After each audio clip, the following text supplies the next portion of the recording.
a rosy, a bucket full of posy. Woohoo, faster, faster.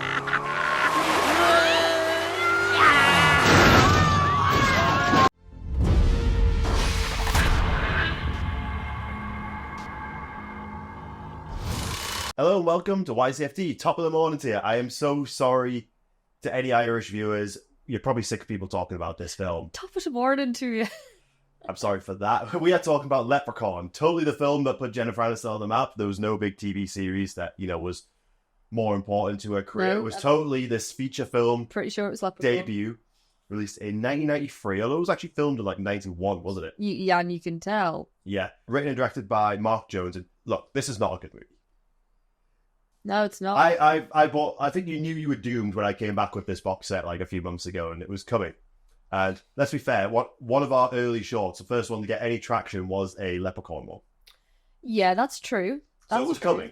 So it did well to hold off for as long as we did. Yeah. Maybe.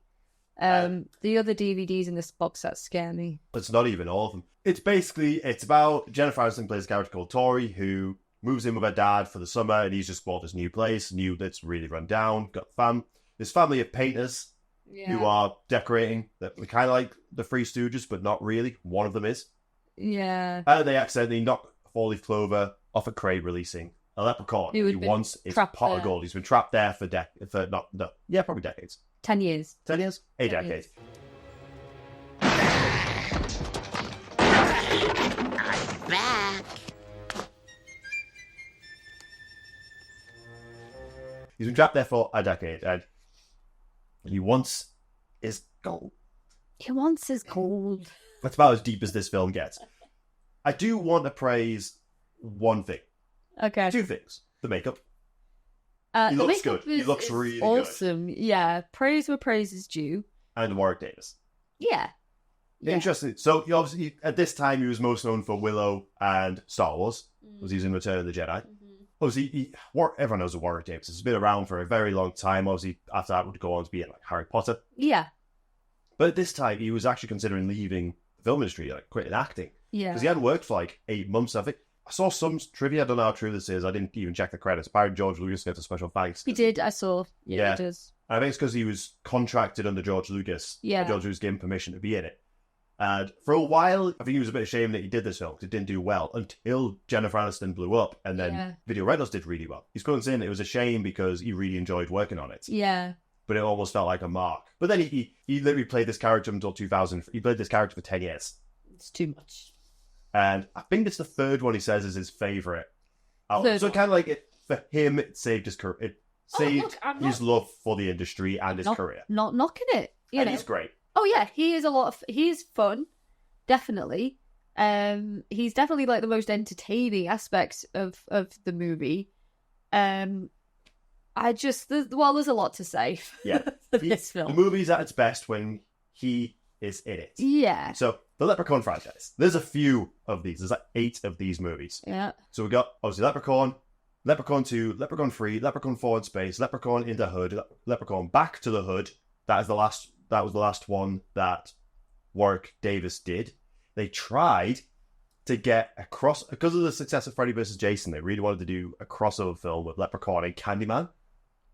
Warwick Davis did agree to it. It was written, but Tony Todd said absolutely not. Basically, he said he had too much respect for his character to do that. So that's okay, fair enough. So it went to bed until I think about 2017 when because Lionsgate that were distributing at this point, this was the first feature film made in-house by Trimark. Uh-huh. And I think they did the first 3 maybe. Don't quote me on that. So Lionsgate took over and they worked with WWE to make Leprechaun Origins. They did a few of films with their, because I can't remember the name of the wrestler, but his old gag was that he dressed as a leprechaun. Okay. So they made a Leprechaun movie. But it's a shame because he's more animalistic and you can't really tell that it's him. Yeah. And that was a complete reboot, remake. Nothing to do with the original films, and no one likes it. And then they did a requel where they did ask Warwick to come back, but I actually quite like this little bit of trivia. He said he stopped doing horror movies for his kids. He kind of just wants to make films that his kids can watch. Mm-hmm. He said when they get a bit older, then he might come back to horror, and he has been in talks to potentially come back and do one that might be like a Western themed. Why not? But apparently the guy who replaced him in Leprechaun Returns, so the requel, it's a direct sequel to the original film, is pretty good. He does his best Warwick impression. You know, it strikes me as you're talking a lot about the trivia of this franchise, that the making of them is a lot more interesting than the actual film itself. I have only watched this film a couple of times. It's too much. And I think I've seen the second one. I can't confirm if I've seen the second one. No, I've only ever seen the first one. That's why I bought it. I want to watch. This only goes up to the Hood. As featuring Jennifer Aniston and Ice-T. Considering like Jennifer Aniston like basically disowns this film. Yeah. Right, her and Warwick Davis did get along really well on set, but I think he never liked how much she dismissed it. It's always the way. It's like, you know, Leonardo DiCaprio isn't banging the drum for Critters 3, is he? No. I think he's very happy to just kind of let that one slide. But your origins are your origins. Yeah. You shouldn't be ashamed of it. What the hell are you? I'm a leprechaun, me dear. Here. This is what you're looking for, right? You bet. And she was offered, I think, $25,000 to do the sequel, but Friends had just started the broadcast. That's I think she fair wanted to enough. concentrate on that. Yeah, it's I absolutely think fair enough. that is fair. Absolutely fair enough. And she did say a while ago, when she was still with Justin Theroux, that they did watch it together. And I think for her own sake, her own acting, she had to keep like leaving the room because she was cringing. I think, you know, yeah. It's fair. I can't imagine that's an enjoyable experience. I do love Jennifer Aniston, but Sure. she is very replaceable in this film. I that's just like how it's written, and that's the yeah. big problem with this film is just how it's the writing. I think you can tell with when she is on screen, like those little, I don't want to say like the Rachelisms, but like you can tell this is like a comedically talented actress. Oh, there's the Rachel-isms, absolutely. It's like there's little essences of physical comedy that she the has. little exclamations, that's looks the way that she turns. Yeah, yeah, Rachel. it's I do like that from Yeah. Jennifer. But I like how she's on all the marketing for this.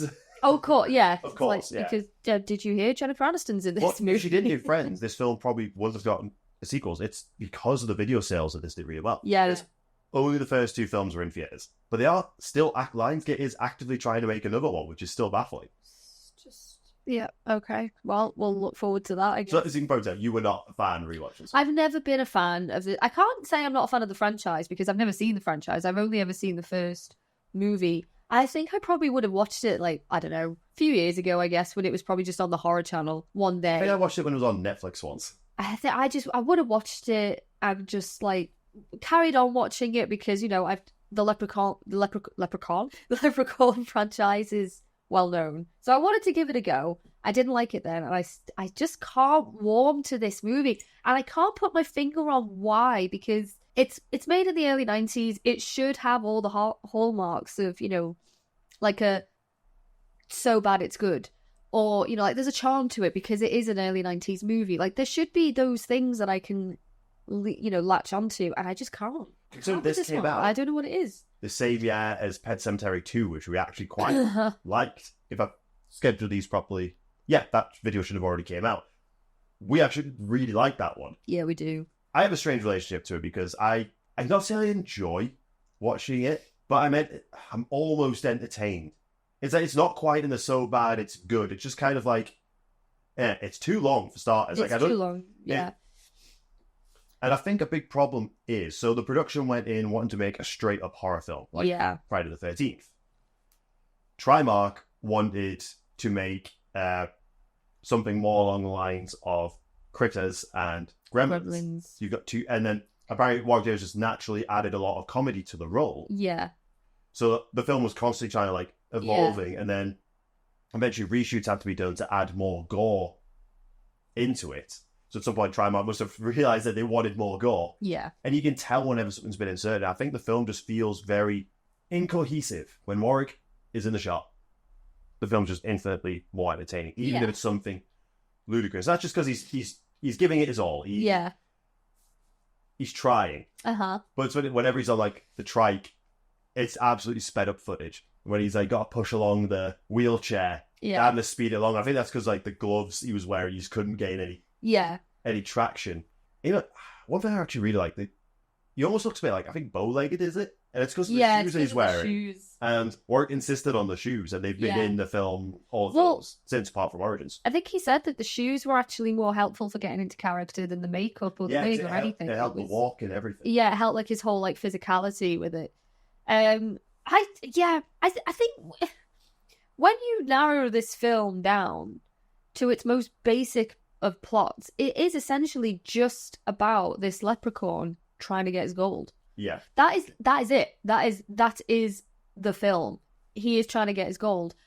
The film doesn't supplement that with any kind of interesting side story. It's All like characters. all characters. Like the most interesting subplot is Jennifer Aniston flirting with what the fuck is he called? Nathan. And that is barely interesting. Oh, That James Marsden from Wish. Yeah, yeah. Like a very young-looking James Marsden.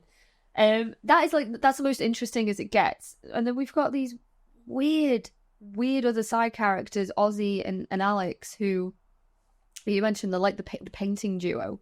And Ozzy is kind of like, He's supposed to be a free stooge. well, he's kind of like a man-child, isn't he? Yeah. He's and Alex is as the kid, Alex is very protective over him. But when these characters are introduced, like the movie doesn't take like a weird, strange turn. It takes like a quantum leap into just randomness. It's so bizarre. Like, He eats one of the gold coins by accident, doesn't he? how the fuck did he even do that as well? So it just cuts away and then goes back. He's like, oh. I know how to tell if it's real. You just bite on it. I seen it in the movie.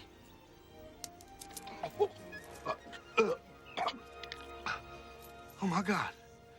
I swallowed that gold coin. I like how there's a random old coin dealer in town. Just happened to be there so Yeah. they can test Yeah. his gold. Ozzy was played by Mark Hudson? Holton. Fulton? I think. He does Yeah. return in the latest one. Yeah. Where he's like unceremoniously killed off. Yeah. Spoilers, not like anyone made it this Yeah. far into the franchise. Maybe like The Howling, we do one a year. Or if we have a bit of a slower month, I might be able to slip in Leprechaun 2. As romantic as that sounds, say, hey, Zab, do you want to watch Leprechaun 2? That there is nothing about that is appealing in any way. Even And like, you come back to that.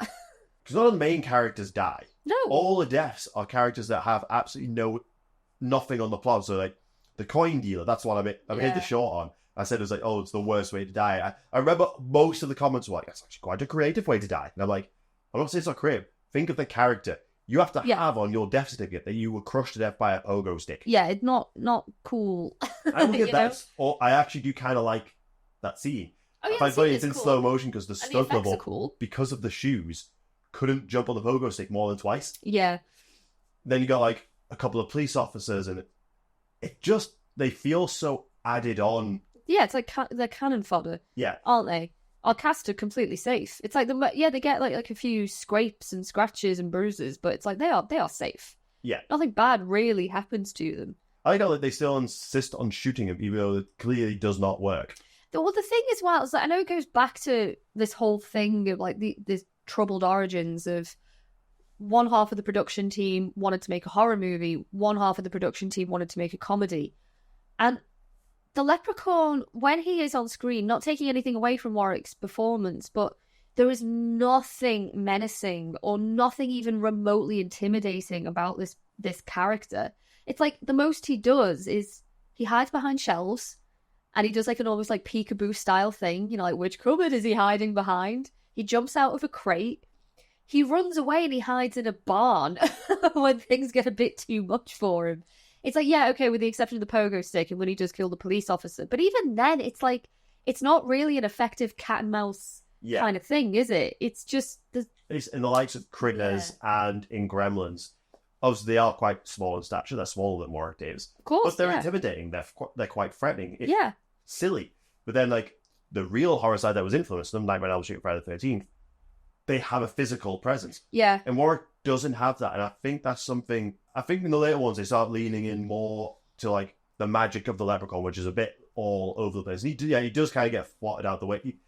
I think that's what bores me in this film. It is a boring Is that movie. there's no threat. Yeah, it is a boring film because, yeah, the one thing that we have is this: he's just literally trying to get his goal, guys. Like that is it. That is the thing that is driving this plot. That is the catalyst, and we have nothing interesting to add on to that. We interrupt our program to bring you this important message. We'd like to shout out our groovy members. We appreciate everything you do for this channel and helping us grow. You guys are awesome. Should we say how he's defeated? I think we might as well. It kind of sprinkles in little bits of like Leprechaun lore, so he has to polish shoes. To be honest, I actually did kind of like how they distract him by throwing shoes, and he has to. He has got to like, it's like he's got OCD or something. I genuinely quite. Yeah, I did like that. I liked when he pulls out the Lucky Charms, like box of Lucky Charms. Lucky Charms. And when he looks at his own reflection, I found that really funny. He's like, so he likes what he sees. Yeah, this little moment again. It's all Warwick. Yeah, and then the whole four-leaf. He's literally trapped in the box because there's a four-leaf clover. Yeah, he can't get. Yeah. It's trapped him. It's trapped him. You can't touch one. They have to find. Luckily, the previous owner of the house who trapped him in there had a clover patch. Yeah. So they managed to find a four-leaf clover, which the production couldn't find one, so they had to glue a fourth leaf onto a regular clover. Yeah. And apparently Alex becomes the little kid becomes the hero of this movie because like slingshots it into his mouth. Oh, he does like the it thing, doesn't he? Yeah. That's how. It's literally it. Yeah. Well, he goes down a well as well.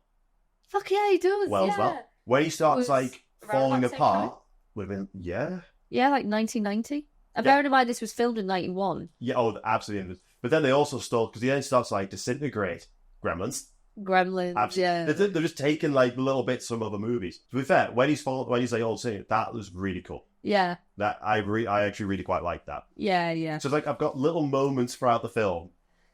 Yeah. It's just the overall. It's the overall. But I know from a lot of, for someone who hasn't seen all the films, I've watched a lot of videos on Leprechaun in my time. You've accumulated a lot of knowledge about this franchise that scares me quite frankly. I know. This is very rarely at the top of anyone's list. Usually, that place is either Leprechaun 3, Leprechaun in the Hood. Sometimes, once, I've seen in Leprechaun 4 in space up top. Okay. I'll not rest till I have me gold. Curse this well that me soul shall dwell, till I find me magic that breaks me spell. But I find it interesting that it's none of the theatrical releases are up top. It's all the direct-to-video. I think it's also worth. My diffuse just fell off the light, so that looks like I'm having a light bulb moment. It just got a little bit brighter, but I haven't got any light bulb moments regarding this film. Well, something that is worth considering is this film. Obviously, it was made in 91. It was released in 93. This is a period in horror that is very famously not considered to be good.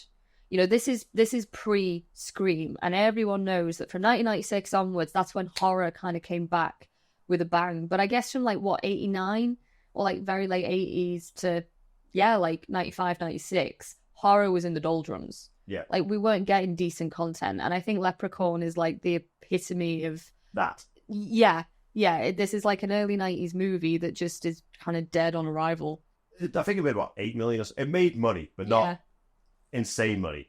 Although Jennifer Aniston has said that she just see it as her first success in film. Yeah. Just in the first film that she was leading. Yeah. And it made money instantly. All right, we're going into sequel mode. But all the reports I keep saying is a lot of people discovered it because of the covers. Yeah. They always had interesting cover art, and that was always enough to even if you didn't know Jennifer Aniston, that is what piqued people's interest. Yeah.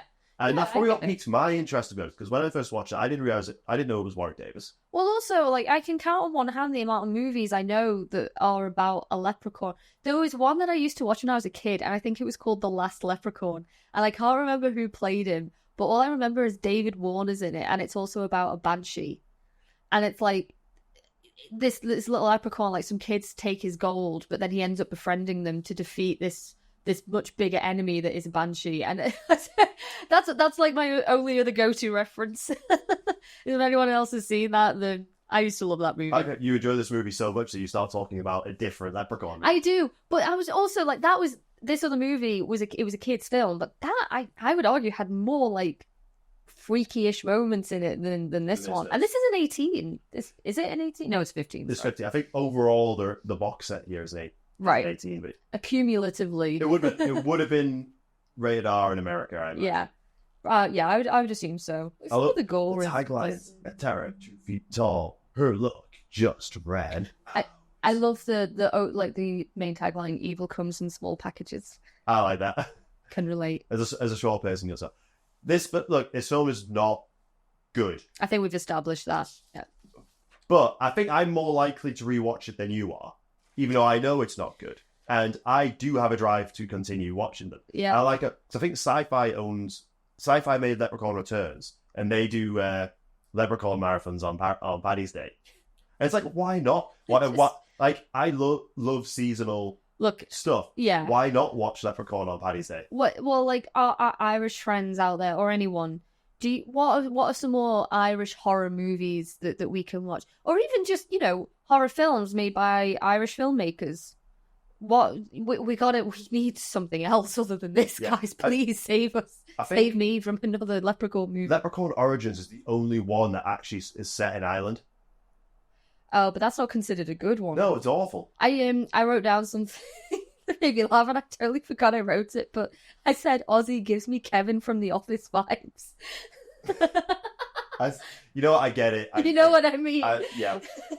I think if Ozzy just went a little bit more like Kevin, it probably would have endeared me a little bit more. Yeah. Or even if any of the characters, even Jennifer Aniston, was a bit more interesting. It's when the movie feels like it's wrapping up, and then suddenly it's, oh no, we need to go find the previous owner of the house. He's in the people's home. And leaves to go to another location. I'm like, wait, how much longer is left in this movie? I will also say, so when she goes to see that man, I forgot, he has a very O'Grady. I was going to say O'Reilly. It's O'Grady, traditionally Irish name. Who was, 10 years prior, he was the one that locked the leprechaun in the crate. It's kind of assumed that he dies. He dies of a stroke, and then we learn an hour into the movie, oh no, actually he survived, and he's in a hospital. He's in an old folks home, or whatever it is. I was like, that okay, movie, okay. You led me to believe he died. I still don't know if he dies at the actual end. Then we get the Looney Tunes moment of Warwick Davis going for offences, leaves an outline of them. It feels so out of place in this. There's so many moments like that, though. It's like, okay, I know you're going for horror comedy vibes, but it just doesn't land. I like how there's a theme definitely in the first 3 movies of Warwick Davis driving hilariously small vehicles. Yeah. I can't say much for her in space unless he has a tiny spaceship. But I like you have 2 little tiny cars in this. Yeah. And it did entertain me, but I know that's the childish part of my brain. It's like, it's a tiny car. It's a tiny car. It's a tiny car. It's one of those little cars that we used to have where you'd have to Fred Flintstone it. Oh yeah. Pedal on the road. He doesn't quite have that. That would be genius. Oh my god, you see his little boots come out. His little heels just clip-clopping on the tarmac. All right. I think we've said all we want to say about this one. Yeah.